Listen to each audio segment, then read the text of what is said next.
So Limbo Land for me means that period of waiting, that time in between, say, scans, biopsies, and it's that level of anxiety that you have. It's not a particularly nice place to be, but there really is nothing you can do about it. One particular experience I had with Limbo Land, which probably isn't what you would expect, is waiting the pre-chemo time.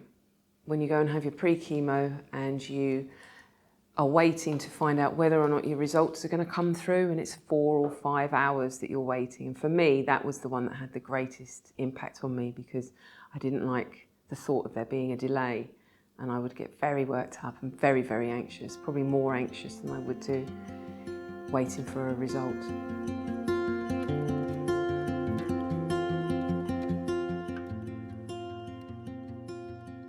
The one thing that I wished I'd known is that overwhelming sense of anxiety is just something that I never thought I would be able to get over. Just constantly being anxious, constantly. No matter what anybody said, no matter what anybody did, no matter what I tried to do, even if I was distracting myself, I'd still be anxious, waiting for whatever it was I was waiting for.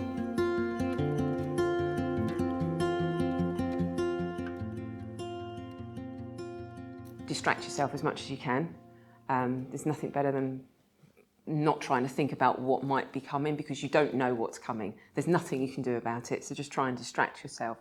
The second one is when you're sleeping or when you're on your own, you've got your thoughts to yourself, and it's an incredibly lonely time, and you really will, I really overthought things, and I couldn't sleep, and that was the worst time. So what I found through a little bit of research was listening to music at a certain frequency, which would actually calm you down. I don't know how it works, but I would calm, and then I would drop off to sleep no matter what medication I was taking, whether it was a steroid day or I just had the chemo or what have you.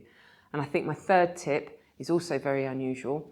It's called EFT tapping, where you do this sort of a thing, and it just calms you down whilst you're thinking about the things that you can't change.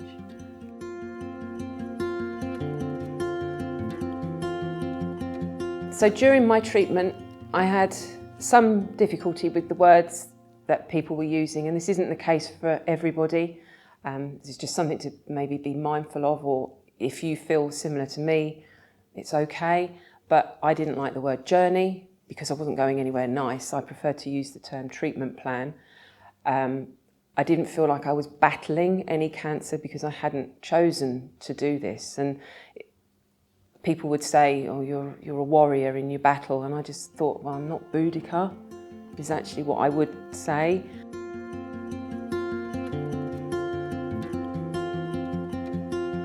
Don't be afraid to question things. Those professionals are there to listen. And if you don't feel that they're listening, do try and make sure that they do listen. Advocate for yourself. Get yourself heard. The people I found it best to speak with during my treatment were actually my work colleagues, because they were close enough but distant enough to kind of get where I was coming from. I think my family and my partner were a bit too close and wanted to make sure that I was okay, but work colleagues wanted to check that I was okay, but could make things a bit more real and just sort of my normal. It's the only time I'll use the word normal.